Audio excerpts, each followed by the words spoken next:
Shalom, kebenaran hari ini 12 Agustus 2024 dengan tema urusannya.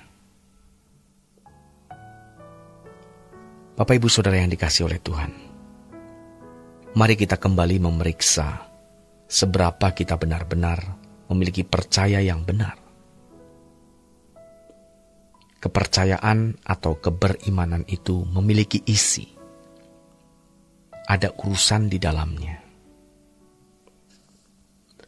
Kita tidak bisa berkata kepada seseorang yang tidak kita kenal dan tidak ada urusan, "Aku percaya kepadamu." Kita juga tidak akan mengerti kalau ada orang berkata kepada kita, "Aku percaya padamu." Sedangkan kita tidak kenal orang itu dan tidak ada urusan dengan orang tersebut. Kalau kita berkata, "Aku percaya kepada Tuhan," maka pasti ada urusannya. Masalahnya sekarang, urusan apa yang oleh karenanya kita berkata, "Aku percaya padamu Tuhan"? Betapa miskin dan dangkalnya orang-orang yang mengatakan percaya kepada Tuhan hanya karena Dia adalah Allah yang esa dan meyakini keberadaan Allah yang esa.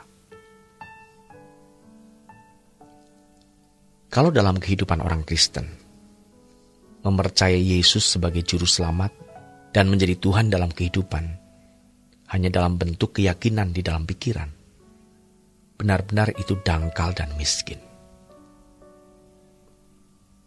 Kalau bagi orang Kristen baru, masih bisa dimengerti dan ditolerir. Sama seperti anak yang masih umur 3 atau 4 tahun berkata, "Aku sayang mama." Kenyataannya setiap harinya rewel dan merepotkan orang tua. Tapi orang tua tidak merasa terganggu karena sayang anak. Tapi kalau anak itu sudah usia 40 tahun lalu berkata, "Aku sayang mama," tetapi menyakiti hati orang tua dengan mengambil barang, mencuri barang di rumah, melakukan hal-hal yang tidak membahagiakan, tidak menyenangkan orang tua, itu penghinaan. Demikian pula kita kepada Tuhan. Kalau kita percaya kepada Allah yang hidup, walau tidak kelihatan oleh mata jasmani, maka kita harus berjuang dan berusaha melakukan kehendak Bapa. Itu urusannya. Banyak orang Kristen hanya diarahkan untuk minta tolong, membawa persoalannya untuk digarap dan diselesaikan oleh Tuhan. Tidak salah kita minta tolong Tuhan, tetapi kita harus mengerti isi dari urusan kita dengan Allah. Waktu masih belum dewasa, urusan kita minta Allah yang urus. Tapi setelah kita dewasa, urusan Tuhan yang kita urus. Maksudnya adalah apa yang Tuhan kehendaki untuk kita lakukan. Apa yang Tuhan ingini untuk kita perbuat. Karena memang kita ini diciptakan hanya untuk Dia. Jangan lakukan apapun yang Tuhan tidak berkenan. Setiap kata yang kita ucapkan harus kita pertanggungjawabkan. Termasuk apa yang kita isi di dalam gadget dan media sosial, kita harus berhati-hati. Sebaiknya kita tidak menulis apapun jika hal itu tidak menjadi berkat. Tidak sedikit orang yang merasa membela Tuhan, mau menjadi berkat bagi orang lain. Tetapi sebenarnya mereka menulis karena didorong oleh kebencian, kemarahan, kecemburuan, frustrasi hidup, rumah tangga yang berantakan, atau ekonomi yang berantakan. Orang-orang yang benar-benar dirasuki kuasa gelap, tapi tidak merasa dirasuki kuasa gelap. Sebab yang diutarakan itu hal-hal mengenai Tuhan. Begitu cerdiknya kuasa gelap membelenggu orang.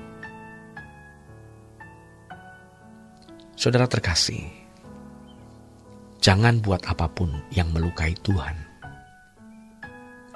Bahkan dalam hidup sehari-hari, kalaupun kita bercanda, harus hati-hati karena dapat menyakiti sesama. Kalaupun kita harus marah terhadap orang karena ia berbuat kesalahan, demi kebaikan orang itu, kemarahan kita harus konstruktif membangun. Jangan berkepanjangan dengan perkataan-perkataan yang tidak patut, hanya karena kita berkuasa atas orang itu. Ingat bahwa salah satu ciri anak-anak Allah adalah berbelas kasihan terhadap orang lain. Urusan kita dengan Tuhan adalah untuk menyenangkan Dia. Hidup hanya untuk menyenangkan Dia. Masalah besar satu-satunya, dan ini satu-satunya masalah kita, adalah dirinya. Bukan diri kita, bukan masalah kita, namun dirinya. Yaitu bagaimana kita bisa menyenangkan Dia. Tidak berbuat dosa sekecil apapun, sehalus apapun. Kalau dulu kita tidak peduli apakah yang kita lakukan menyenangkan Tuhan atau menyakiti Dia, sekarang kita mau hanya memedulikan itu. Ini bukan masalah kemiskinan jasmani atau masalah bahaya-bahaya fisik, sebab itu bukanlah hal utama. Yang utama adalah melakukan kehendak Bapa. Urusan kita dengan Tuhan Yesus, sebab Dialah satu-satunya juru selamat. Tidak ada keselamatan di luar Tuhan Yesus.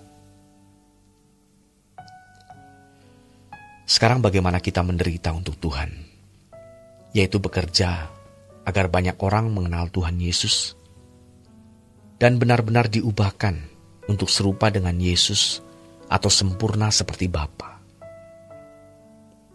Bukan hanya membuat orang menjadi Kristen, melainkan juga mau melakukan kehendak Bapa. Itulah sebabnya Tuhan kita Yesus Kristus berkata, "Bukan setiap orang yang berseru kepadaku, Tuhan, Tuhan, akan masuk ke dalam kerajaan sorga, melainkan dia yang melakukan kehendak Bapa-Ku yang di sorga." Matius 7 ayat 21. Kita menyebut Yesus Tuhan, berarti kita harus serupa dengan Yesus, menaati Bapa, dan menderita bersama dengan Tuhan. Itulah urusannya. Demikian renungan pada hari ini. Tuhan memberkati.